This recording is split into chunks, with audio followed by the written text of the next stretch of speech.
Hello, this is Cinderella Math, and today I'm going to be doing the SAT practice test from the College Board website. And I am filming this just to let you know in October of 2024. So this is the new updated SAT where Desmos is allowed. And as of October 2024, and I'm going to be doing test 6. I feel like a lot of people get through like 1 and 2, maybe even 3, and then they tap out. So I'm going to go like in reverse order in case you are someone who is gone through all. This is the last one currently listed on there. So in case you're someone who's gone through all the other practice tests and can't find a good video on number 6, this is what I'm doing. And I hope to do them all. But again, I'll go in reverse because there's so many videos out there on 1 and 2. So looking to do test 6 here, I'm just going to do the math portion. And I'm not sure if I'll do both modules right now or maybe just module 1. We'll see how long it's running.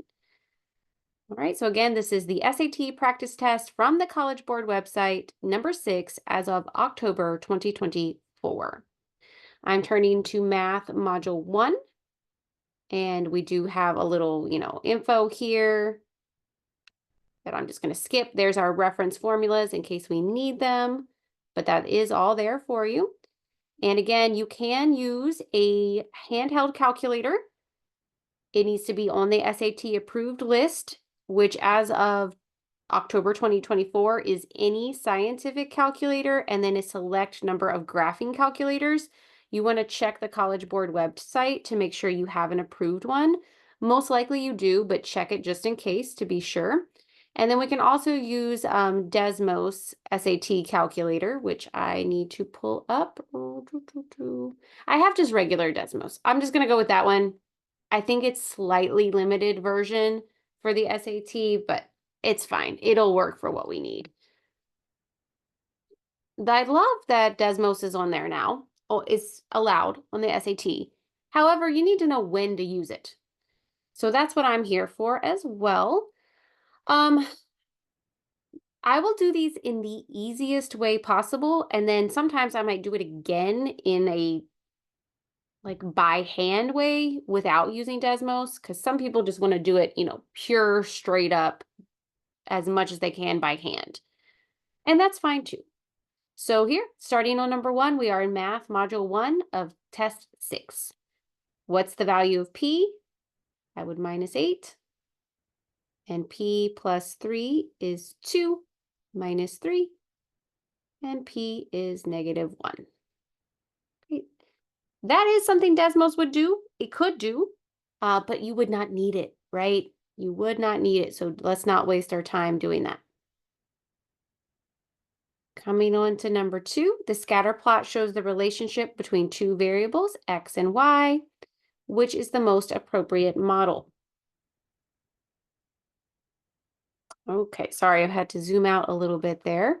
So that scatter plot is the data. It doesn't say what our data is, population or who knows. But if you kind of draw in either a line or a curve of best fit, looks like it's going to be a curve. If you kind of just shoot the middle there, that's what I'm thinking. So to me, that is looking like D.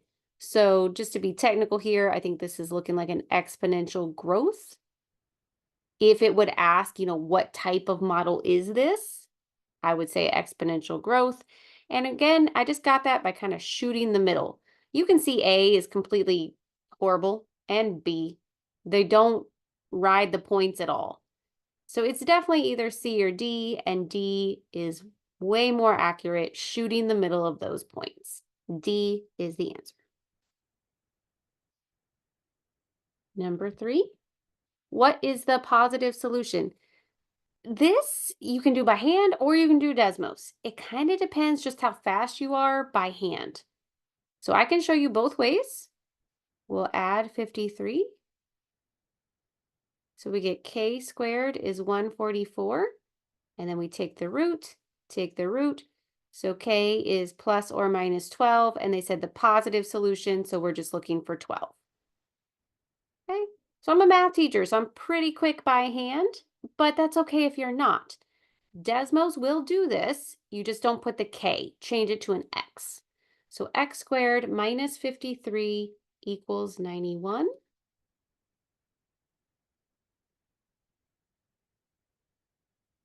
And you'll see these two lines. We have a negative 12 and 12, just looking at the x values, by the way, and they wanted the positive answer. So it kind of just depends on how quick you are, which way would be better for you on that one.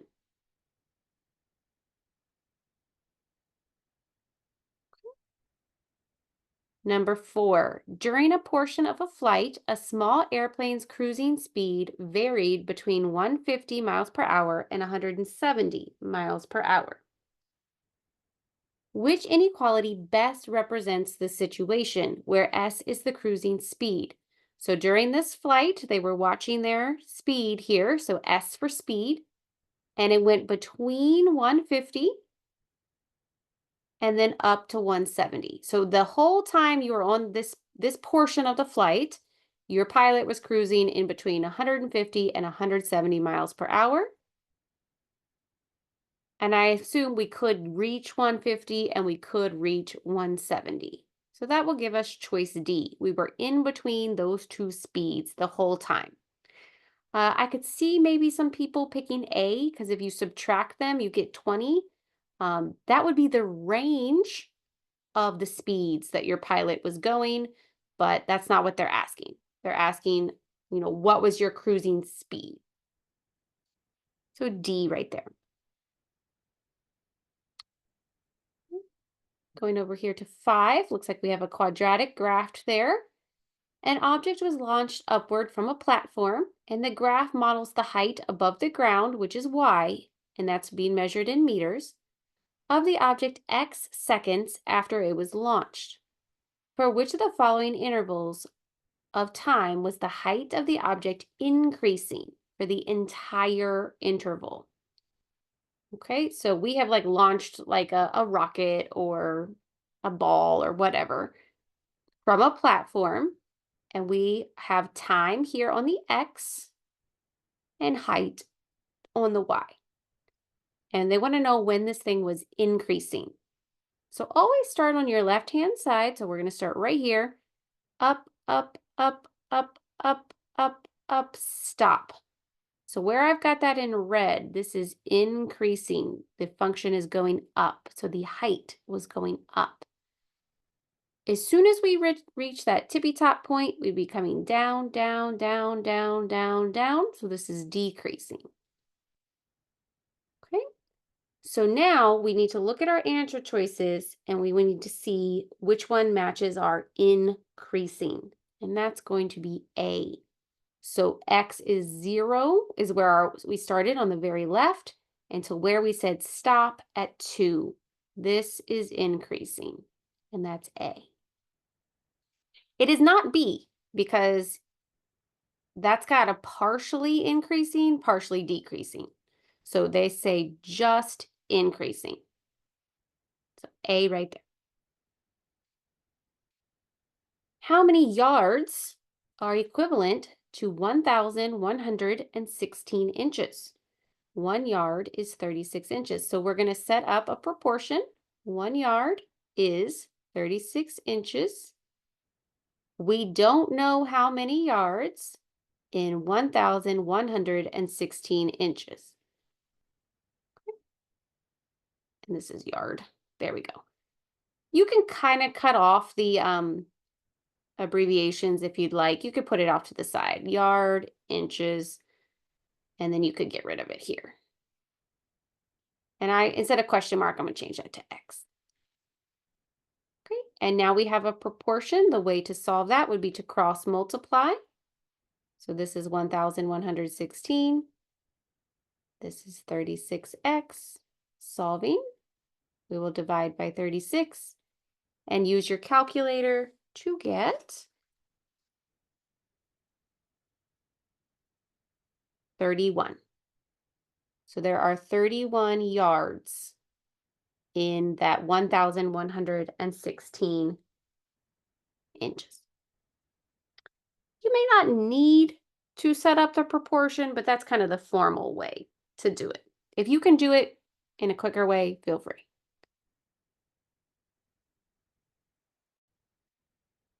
Alrighty. We have a function of x is 14 plus 4x. This function represents the total cost in dollars of attending an arcade, and then you're going to play an X number of games. How many games can be played when your total cost was 58? So it says F is the total cost. So this 58 is going to go right here. And we're solving for X. That's the number of games you played at the arcade. Solve. We'll subtract 14. We'll divide 4. And you played 11 games. Alrighty, that was 7. Coming down to 8, we have a linear function. B is a constant, so it's just a number. When x is 0, the function is 30. What is the value of b? So the function is 30, x is 0. Boom. B is 30. Done. Another way to think about that is, this is a slope-intercept, yes? This is y. Mx, so m is 1, plus b. So this is your slope. This is your y-intercept. And then they've given you when x is 0, the function is 30. So that's a point, 0, 30. If you were to think about it on a graph, that's over nothing, up 30. That is your y-intercept. I think that takes a little longer to think about it like that, but it does work. Coming up to number 9, we have a function that is an exponential growth function. And this is the estimated number of marine mammals in a certain area, where T is the number of years since the study began. What is the best interpretation of P of the value 0 equals 1800? I'm going to white some stuff out here so I have room to work. All right, so we do have this function. This is the population with respect to time. So the scientists out here are studying the marine mammals. They're counting them. And they're doing this over many years. And the function is 1800, 1.02 to the power t. When they say that the population of 0 is 1800, what do they mean? So this is your t. So time is 0. This is your answer. This is the answer for population, is 1800. So when the scientists first got there were 1800 of these marine mammals. So that is going to be choice B. At time 0, when they first got there, when the study first started, there was 1800 of these mammals in the area. And that was number 9. 10. A manager is responsible for ordering supplies for shaved ice. The shop's inventory starts with 4,500 paper cups, and the manager estimates that 70 of these paper cups are used each day. Based on this estimate, in how many days will the supply of paper cups reach 1,700? Okay, so the manager is looking through the supplies, and they're like, okay, this is how many paper cups we currently have. But the business is selling the shaved ice, right? So every day they're selling 70 cups. So we start off with 4,500, subtract 70 cups each day, and we want to know when it will equal 1,700, because maybe that's when they need to reorder so that they get there in time. Solve. And again, Desmos will do this. Just depends on how fast you are, what would be the better method there. So that is going to be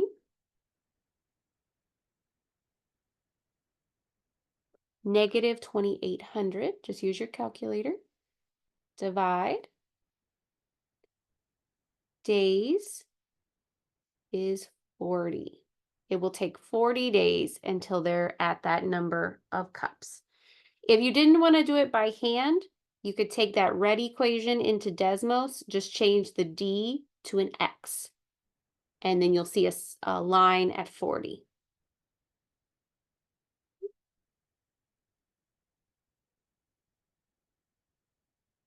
Number 11, for which of the following tables are all the values of X and their corresponding Y solutions to the given inequality? I could see Desmos helping here as well. I'll do it by hand, but then I'll show you how Desmos could help. So here you're really going to just go process of elimination, I think. So if we just look at A and you plug in 2, then 19. So 19 is bigger than 4 times 2 plus 8. Is 19 bigger than 8 plus 8? Is 19 bigger than 16? Okay, so that one works. And then if you plugged in 4 and 30, is 30 bigger than 4 times 4 plus 8? Is 30 bigger than 16 plus 8? Is 30 bigger than 24? Okay, that one works. Plugging in 6 and 41. Is 41 bigger than 4 times 6 plus 8? Is 41 bigger than 24 plus 8? Is 41 bigger than 32? And it is. So I think the answer is A. I think we just lucked out. All 3 of those points in A were good. Okay. So, if you had all the time in the world on the SAT, you could, of course, check the other ones. I don't think I would, given the time constraints, but just to show you how B is wrong, if we take this top one from B, plug in 2, plug in 8. So 8 is greater than 4 times 2 plus 8. You can just tell this is going to be wrong. 8's greater than 8 plus 8. 8's bigger than 16? No. That's why this one's wrong. You wouldn't have to check any others. Then you would just go to C. Check it until something's wrong, then go to D. So you're looking for the one where all the values were good, and that was A. So we just lucked out. The other way to do this is to graph this guy through Desmos. Y is greater than 4x plus 8. So Y is greater. You can type the greater in your keyboard, or you can hit the keyboard down here on Desmos. And you can see the answer is shaded. Y is greater than 4x plus 8. And then you would just have to look at the values. So 2, 19, 4, 30. So you can type right here, 2 comma 19. Is that in the shaded? Yes. 4 comma 30. Is that in the shaded? I might have to zoom it out a little bit. Yes. And the last point, I forgot what it was. 6 comma 41. Is that in the shaded? Yes. Okay. So since all 3 are in that shaded area, they are all good answers to that inequality. So again, if one would be wrong, so the first one from choice B, 2, 8, you'll see that this is not in the shaded, and that's wrong. It's not a solution. So by hand or Desmos, Desmos might be a smidge faster there, but they both get the job done. Okay. Coming to 12, which expression is equivalent? Again, I would do this by hand. I would. That's just me though. All right. So I'm going to just get some white paper here to have plenty of room. So that first part there, x squared plus 11 squared. So we're going to do x squared plus 11 times himself. And then we're going to do plus x minus 5, x. So order of operations, we need to multiply and multiply before we do any adding. So I do the FOIL method. If anybody wants to see the box method, please leave a comment and I can do another video of that. But let's multiply. So we do first times first, so that's x fourth, outer, inner, last. And then we're going to add first, outer, inner, last. Okay. And now we just need to combine like terms. So it looks like the only x to the fourth is this front one. And now we go to the third, but there are no thirds. So we just skip that. Coming to the squares, 11 plus 11 is 22, plus 1 would be 23, x squared. So now we're either at A or B. C is out, D is out. And then for your constants, 121 subtract 25 would be 96. I would do that by hand. Technically, you could do it in Desmos if you type this in and then you type all the choices and you look for the graph that is the same. I think that's going to take you longer than doing it by hand. I really do. So that is 12.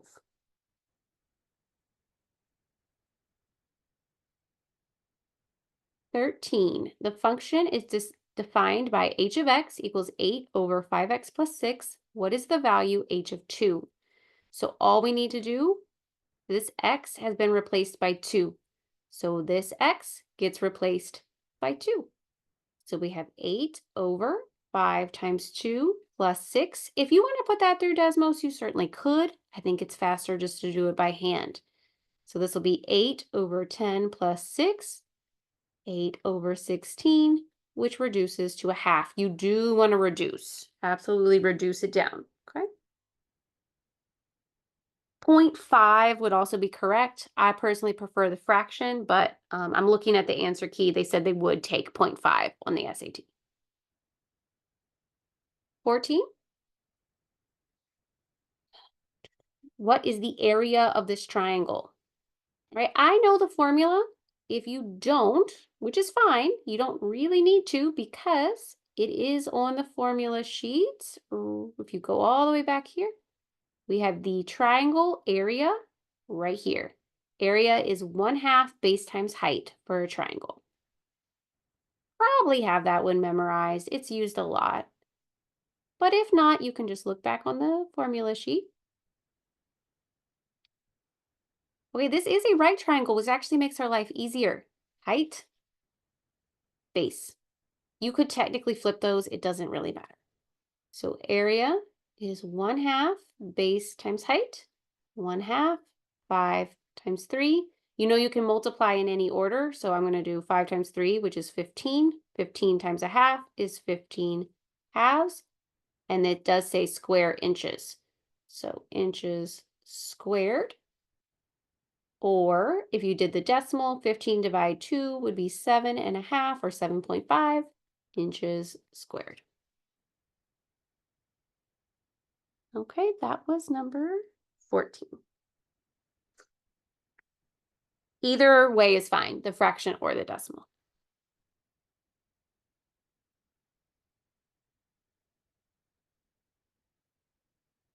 Okay, coming down, maybe. There we go. Here is number 15. The graph models the number of active projects a company was working on X months after the end of November 2012. Okay, so I think X is the months. According to the model, what is the predicted number of active projects the company was working on at the end of November 2012? Okay, so it's been X number of months since November, but they want to know how many do they have in November. So no time has passed. So we're looking at time is 0. No months have passed since November. What is the point? 5. So when that company kind of pieced out at the end of November, maybe it's a holiday, who knows? When they counted up their projects at the end of November, they still had 5 projects, which would be choice B. Okay, just for like kicks and giggles, what if they said how many projects at the end of January 2013? So you'd be like, okay, this is November, December, January. So you go 8. At the end of January, they had 8 projects on the go. But we did 0 because they wanted to know about November, which is when they started keeping track. No months have passed. That is worded weird. It's not a hard problem, it's just kind of weird. 16. The relationship between two variables is linear. For every increase in the value of x by 1, the value of y increases by 8. When the value of x is 2, the value of y is 18. All right, so we know we do have a point 2, 18. 18, excuse me. There we go. So you could just start by plugging that in and seeing which one it works. You could kind of ignore the increase because that sounds a little weird, right? So you could maybe just ignore that. And if you plug in 2 right here, do we get 18? So 2 times 2 plus 18, that's not 18.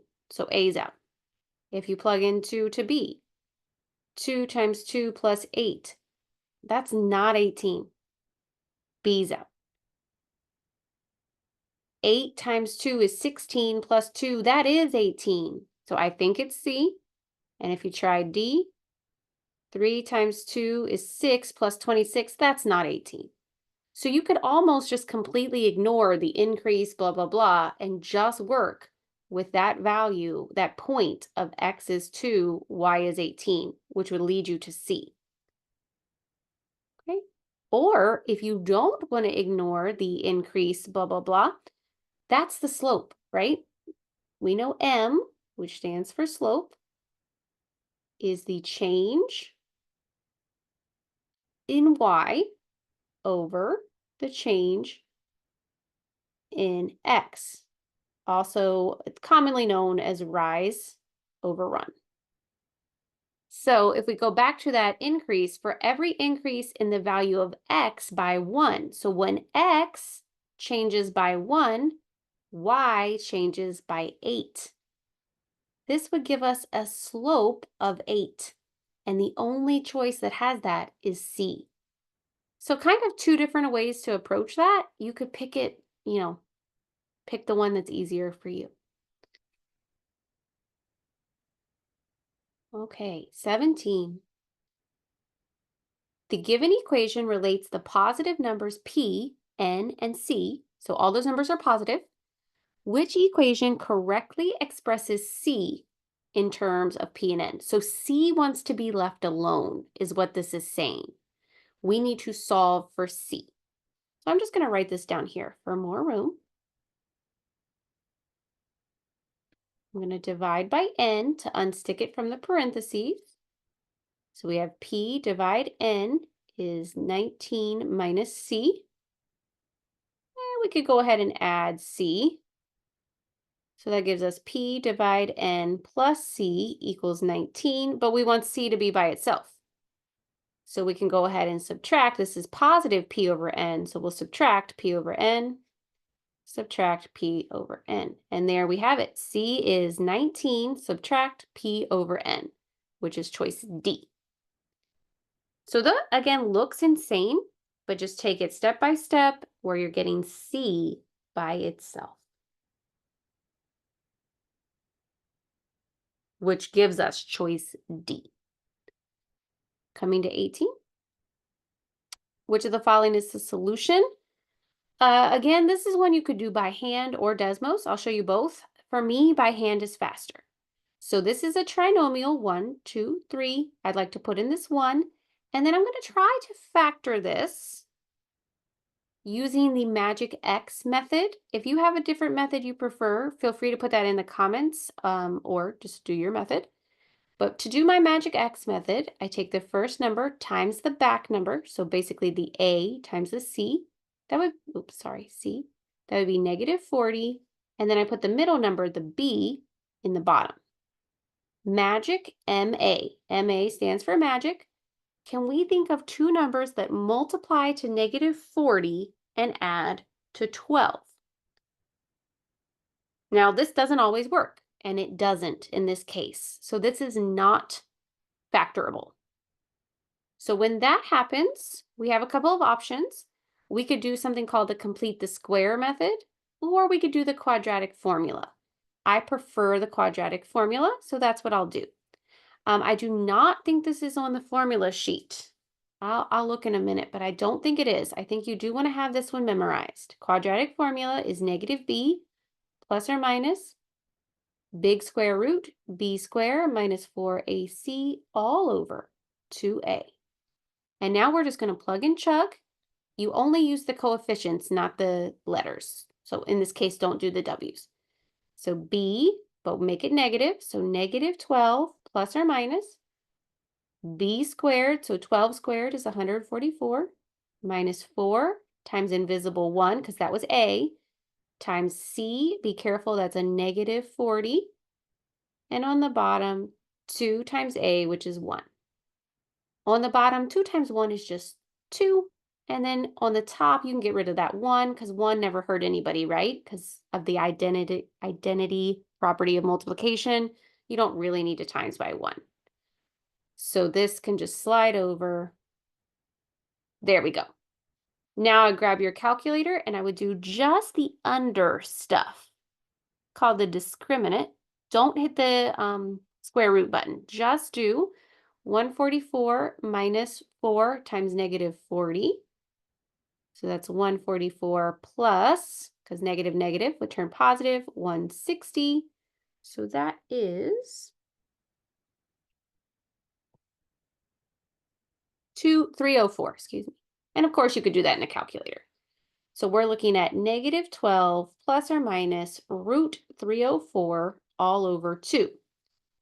If you try to do the square root of 304 in the calculator, it will give you an irrational number, an ugly decimal. That is not what we want in this case. So we need to simplify that radical. So I'm going to bring 304 off to the side. I'm up at the top corner of the screen. And I do a little factor tree. If you simplify radicals differently, that is fine. So I know this is even. I'm going to divide it by 2. So 2 and 152, which is still even. So I'm going to divide by 2. And that would be 76, which is still even. So I'm going to divide by 2 and 38, 2 and 19. And you get it down to prime numbers, and then you only look at the primes. And since it's a square root, we're looking for partners. So we have a partner of 2's and a partner of 2's. This bonds together. This bonds together. These come on the outside and you multiply. So that's 2 times 2, which is 4. So we have negative 12 plus or minus 4 root. This 19 was not in a partnership. So that's back in the root all over 2.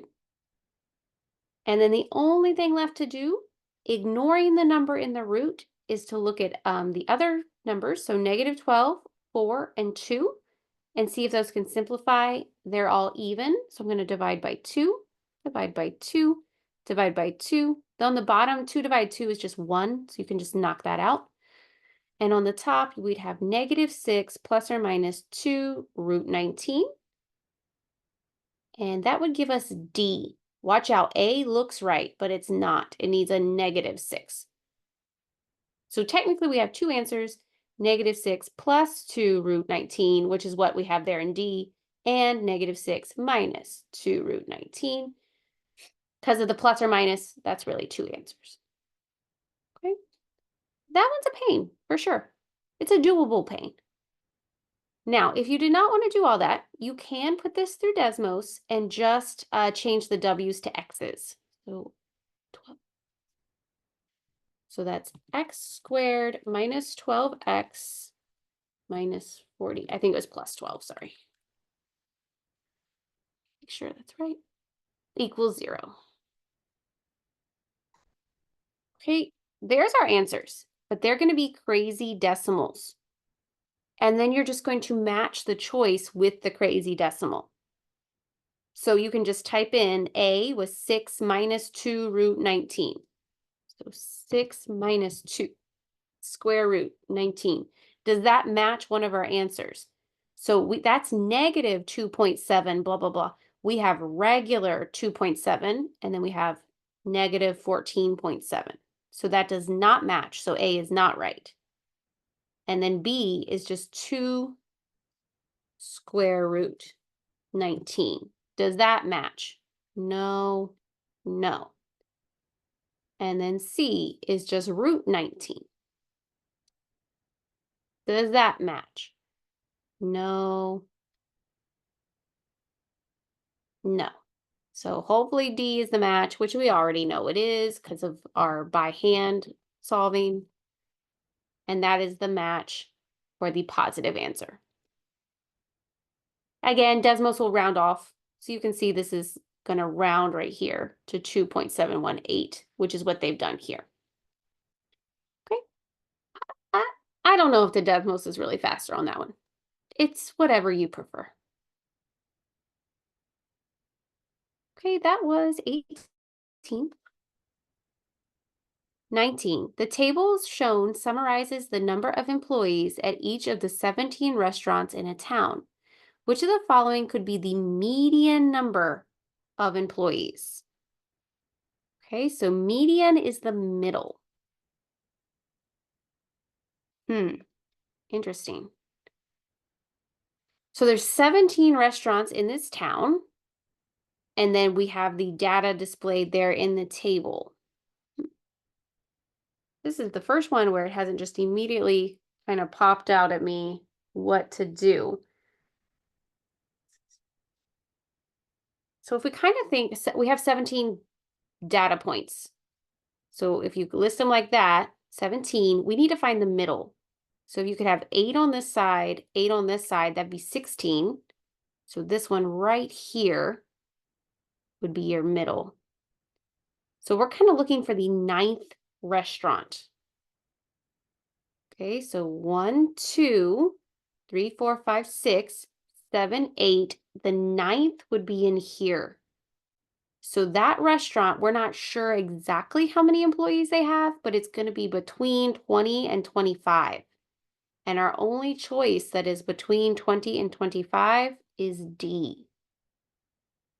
And that is the correct answer. Okay. I'll explain that one more time. So again, median, we need to know this is the middle. And in the question, I've scrolled down, but in the question, it did say there's 17 restaurants in this town. And if you added this up, it would result to 17. So the middle, if you think of the number 17 and kind of cut that in half, you'd have 8 over here with the lower number of employees. You'd have 8 over here with upper number of employees. And this one right here in the middle is what we're looking for. So we're going to do 8. So 1, 2, 3, 4, 5, 6, 7, 8. So these are the lower employees. And then the 9th one would hit in here. It would be the first one of this range. So somewhere between 20 and 25. And the only choice in that range is 21. Ugh, I don't like that problem. There we go. Number 20, what is the y-coordinate of the y-intercept of that graph? That is something definitely easier in Desmos. So we'll just take it right over to Desmos here for number 20. 3x over 7 equals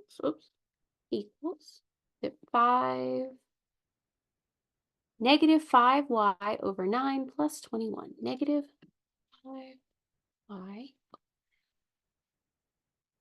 There we go. And they want the y-intercept. So right there, 37.8, the y value. So 37.8. That's it. That's all you need to do. All you would type in, 37.8. Now I will do that by hand, just in case you want to see it. If you don't, feel free to fast forward. Okay, so y-intercept, so we're talking a line, right? So y equals mx plus b, and we're after b. So we want to get the y by itself. So I'm going to move this 21 over. So we're going to have 3, I'm going to say 3/7 x. We're allowed to do that. We're allowed to sit the x to the side. And then we're going to minus this 21 over. So he cancels there. Is negative 5/9 y. And again, I'm going to scoot the y to the side. That's totally allowed. And I like the negative on top. That's just the way I always do my fractions if they're negative, but you can have it to the side. It doesn't matter. Okay, now we want y by itself. So I'm going to multiply by this reciprocal to remove the fraction, which would be 9 negative over 5. Right? That's how we get off of reciprocal. Cancel, cancel, cancel, cancel. So that's y. And we're going to have to distribute this by negative 9 over 5. So that would be negative 27 over 35x. And then that would be, let's come off to the side, negative 9/5 times negative 21 over 1. So it's definitely going to be positive. And then that would be 5 on the bottom.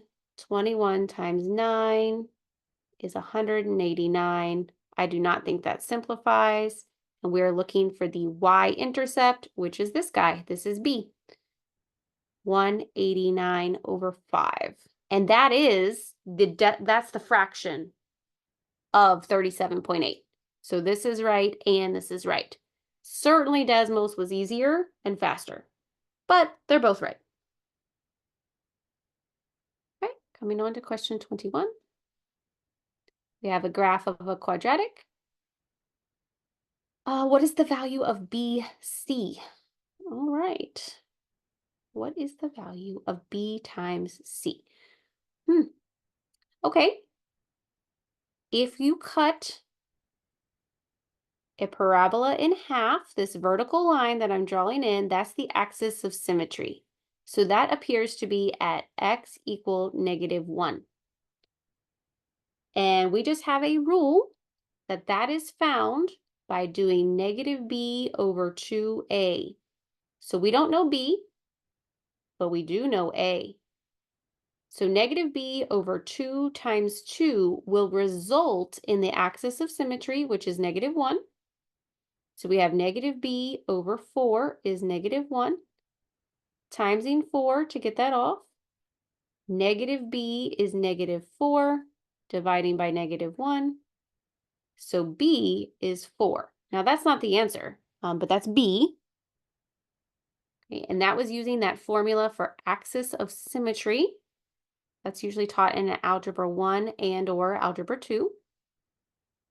So now we're at y equals 2x squared plus 2x plus c. Oh, not 2, sorry. We found out that the b was 4.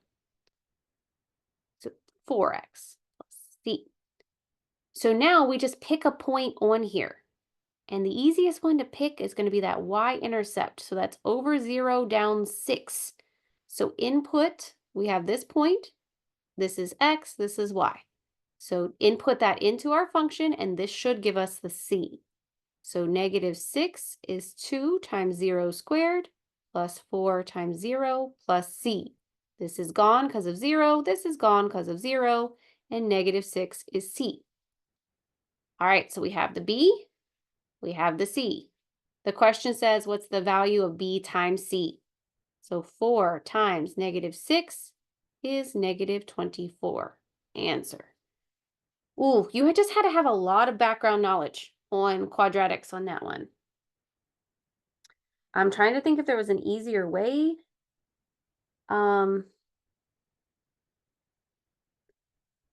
Yes, I don't know if this is the easier way, but there is an alternative way. So if you don't want to see the alternative way, feel free to fast forward. I'm just going to get some paper here. Okay, so we could turn this into vertex form.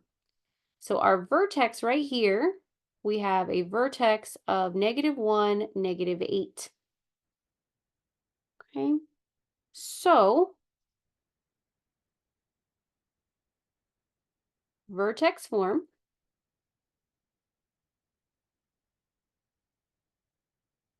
is f of x or y is a x minus h squared plus k, and the vertex is h comma k. So we would have a x minus -1 squared. plus -8. Let's clean that up. Minus minus turns to plus. Plus a negative is really a minus. And that's where we are right now. Okay.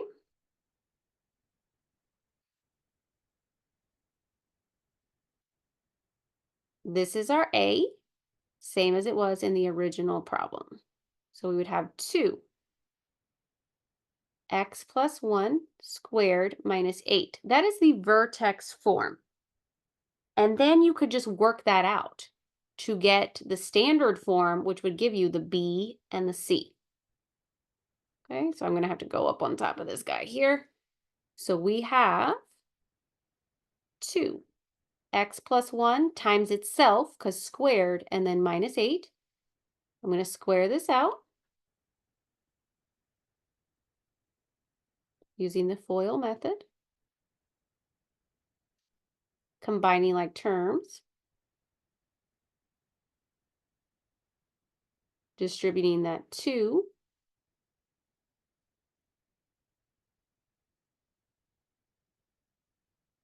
Combining like terms. And there is exactly what we had before with our B value of 4, our C value of -6. 4 times -6, which gives us B times C is -24.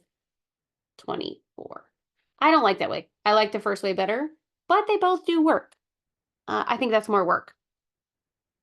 All right, I showed you 2 ways there. I don't think you could get that done on Desmos. Not easily, anyway. 22. In 2008, Zinnia earned 14% more than she did in 2007. In 2009, she earned 4% more than she did in 2008. If Zinnia earned Y times as much in 2009 as in 2007, what is the value of Y? Ooh. Okay. Start with percentages. Pick 100. So let's say in 2007, she was earning $100. Okay, we know that's not true. Just go with it. In 2008, she earned 14% more.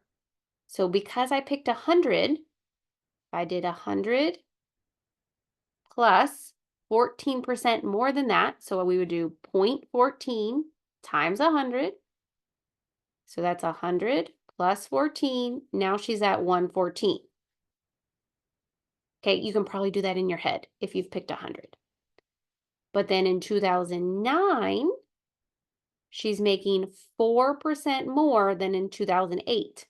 So we got to take that 114 plus 4% of that. So 0.04 times 114. You can let your calculator do that arithmetic there. And again, I'm turning these percents into decimals, right? Just to go through the calculator. So that's 456. So that puts her up to 118.56. Okay, so if Zinnia earned Y times as much in 2009 than in 2007, what is the value of 9? So she's gone of Y, excuse me. She's gone from 100 to 118.56. And that's going to give you the D. If you took her original salary and times it by 1.1856, that's her new salary in 2009. I would absolutely pick $100. If you don't pick 100, I guess you could pick 1,000, but I would do 100. If you don't pick something easy like that, it's going to make your life way harder. So the easiest thing to pick with percentages is 100. You could, of course, use calculator to kind of help you out there. So if we did that, we said, okay, she was earning 100, and then the next year she got a 14% raise. So you're going to do 100 plus 14% of 100. So 14% of 100. So there's 2008. And then you take her 2008,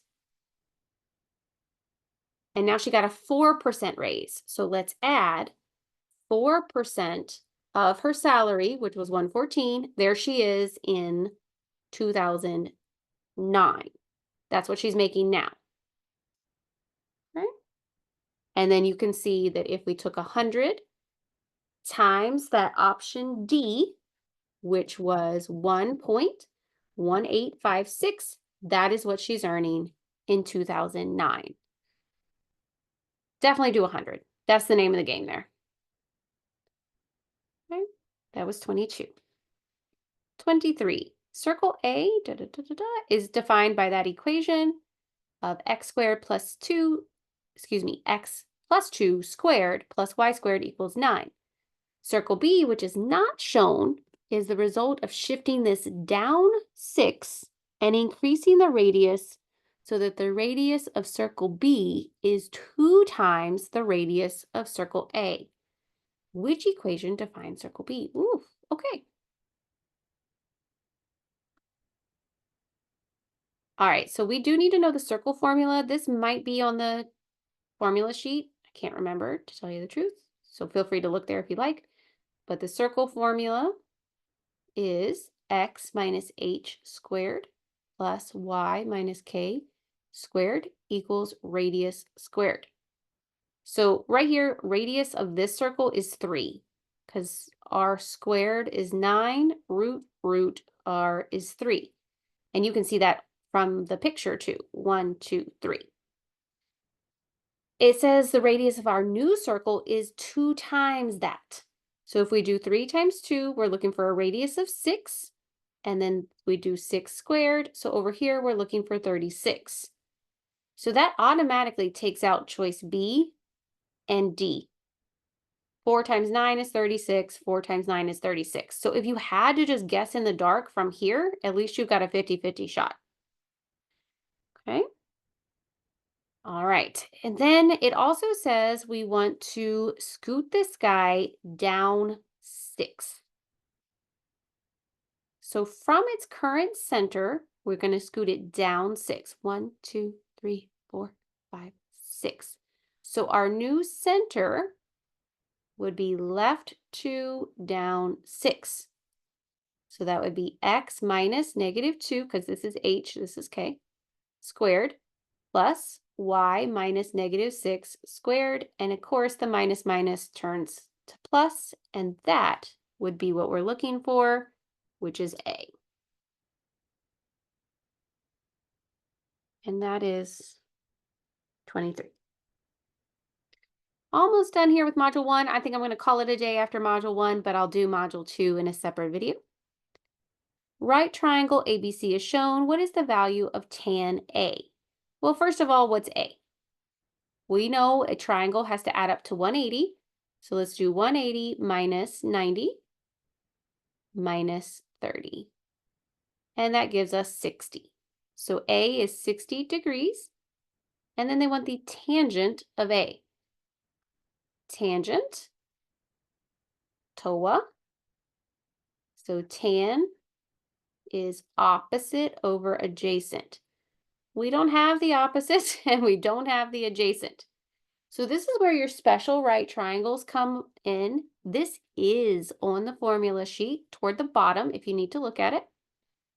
This is a 30, 60, 90. Across from the 90 is the hypotenuse, which we have is 54. Across from the 30 is the short leg, and across from the 60 is the long leg. The rule, and you don't have to memorize this, again, it is on the formula sheet, is that if you double the short leg, you get the hypotenuse. Well, we have the hypotenuse is 54. Divide by 2, divide by 2. So that gives us short leg of 27. Okay, so that's good to know. This guy's 27. And then we also need long leg. The rule for that, which is on the formula sheet, is if you take the short leg and give it a √3, that is long leg. So we just got that the short leg is 27. So 27 √3 is long leg. Okay, now we can come back over here. This is 27 √3. This is 27. So we need opposite. So 27 √3 over adjacent, which is 27. This cancels, and we're left with √3. Okay. There would be another way to do that. The other way to do that would to be to think of your unit circle. So this is tan 60 at the end of the day because A is 60. So to unit circle, starts at 0. We have 30 degrees, 45, and 60. So if you have this memorized, this point is 1/2 comma √3 over 2. And then you know that tan is y over x. That's just stuff we should have memorized from unit circle. So I'm doing √3 over 2, divide 1/2, keep, change, flip.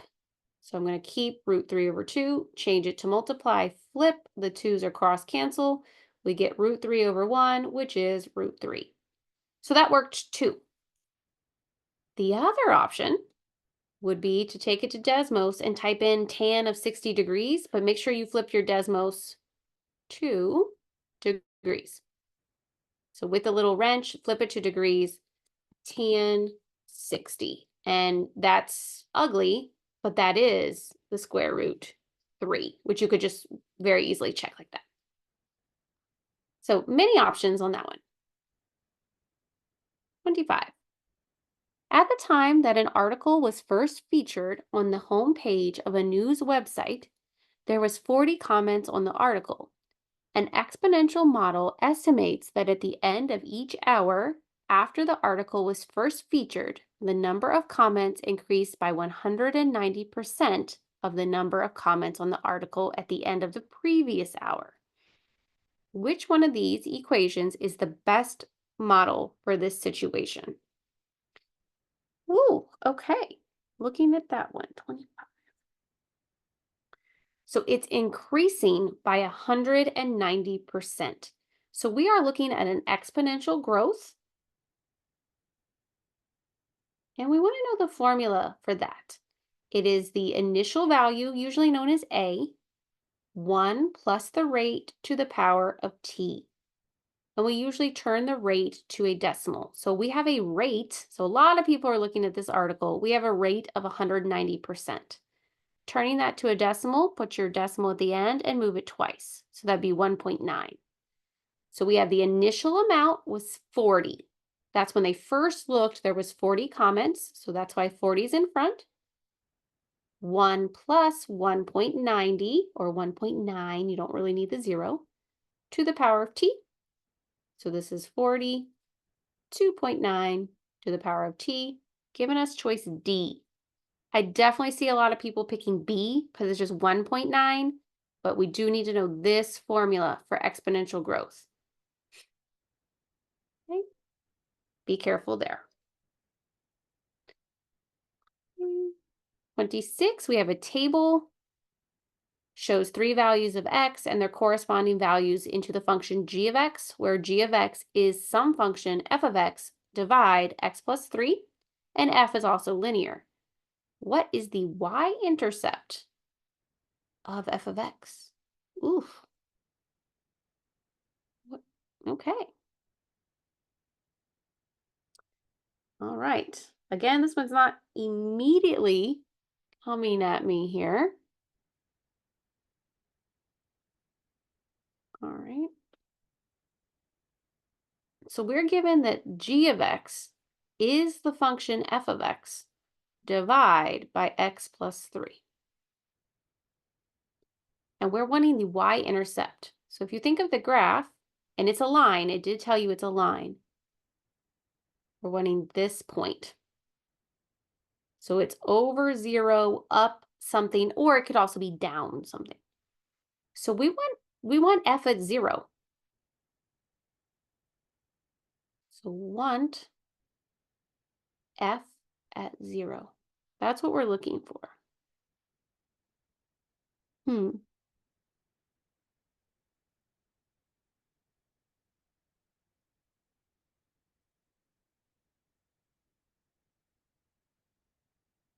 Try not to look at the answer key.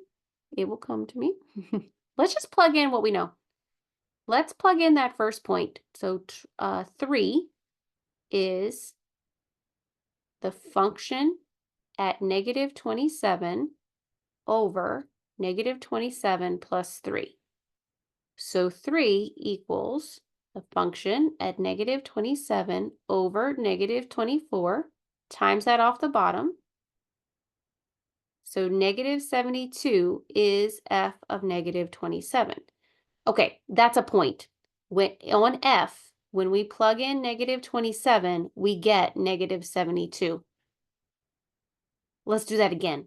I'm going to erase that, so if you need that, please pause. I'm going to erase that and do it again. Let's do it with the second value. So the answer is 0 when we plug f of negative 9 and then divide that by negative 9 plus 3. So 0 is f of negative 9 over negative 6 times by negative 6 to get that off. So you have 0 is f of negative 9. So when you put in negative 9, it gives you 0. Okay, so that would be the x-intercept. So don't pick D. That's where D is trying to trick you. Okay, now we have 2 points. We can get a line from 2 points, right? Y equals mx plus b. We need to get the slope. Slope formula, second y minus first. Oops, that's x. Second y minus first over second x minus first. This would be 72 over 18, which is 6. So our slope is 6. And then pick your favorite point. That is 6, right? Let me make sure.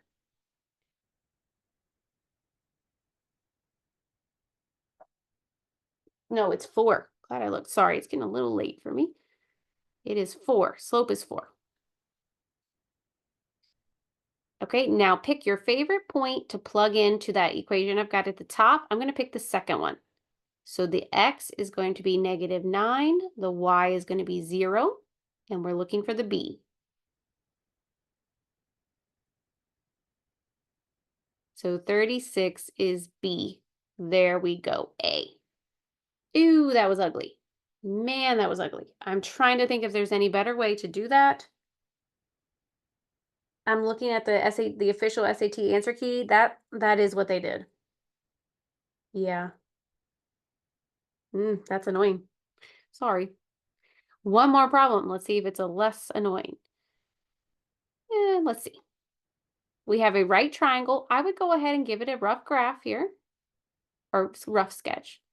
We have a right triangle where C is the right angle. Okay, and BC is 162. Point D is on side AB and is connected by a line segment with point E on side AC, such that DE is parallel to BC.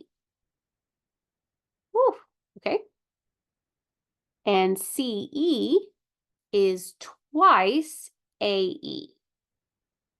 So we have no idea what this is, but we know this is twice. What is the length of line segment DE? So I think this is the triangle mid-segment theorem.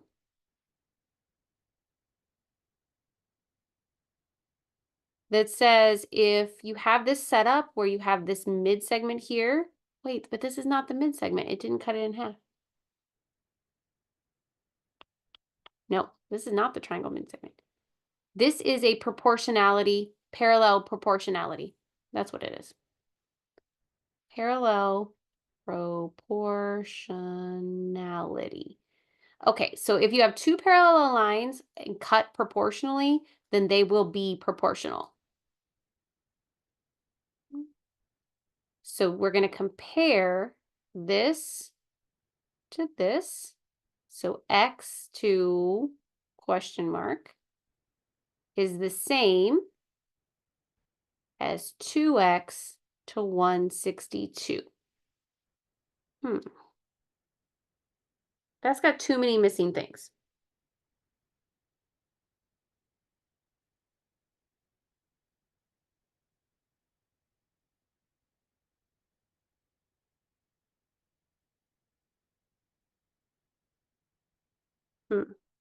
So that's not going to work because that's got a question mark and an X in it. Okay. Okay, we do have similar triangles, right? This whole big triangle that I'm going at in green is similar to this little triangle that I just put in orange because of angle. Yes, they share this top angle A, and then we'd have a right angle here and a right angle here. Yes? So we have similar triangles. Let's draw the little one.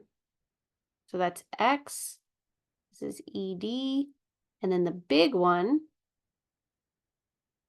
if you add this all together, that's 3x and 162. So since those are similar, right? They are similar.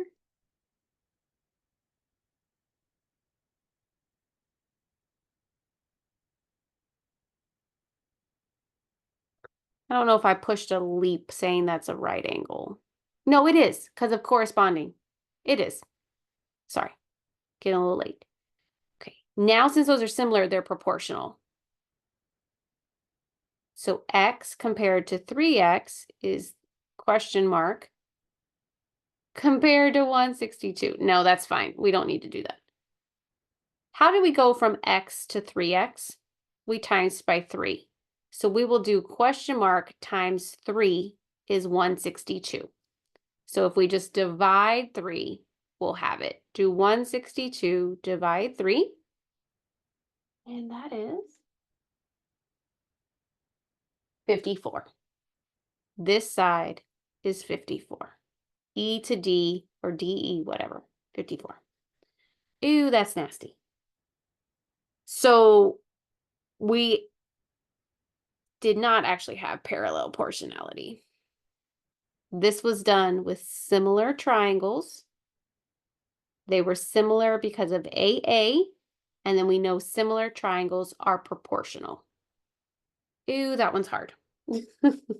All right, I'm going to call it a night right here. This was SAT practice test number 6, math, module 1, as on the College Board website as of October 2024. Have a good day, and I hope to see you back for module 2.